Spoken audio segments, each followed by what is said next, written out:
اما عن رونالدو فكلمني وحدثني. اين ذهبت يا كريستيانو؟ تحسب في ال 94 مليون يورو ولا وين مشيت؟ رونالدو حقيقة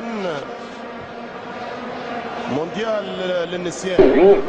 سجل هدف في كرة الشمالية وسجل هدف بنالتي في ايران 2006. ما سجل حتى هدف في منتخب عالمي كبير. اهدافه الكل في لوكسمبورغ، اذربيجان، ايران، السلفادور، كازاخستان، سلوفينيا. في الليلة الظلماء يفتقد البدر، وفي الليالي الظلماء لابد ان يتوفر السبيل والمنير. لكن رونالدو شكله مع البرتغال وهذا الشور ليس رونالدو مانشستر ولا هو بالميرينج مدريد.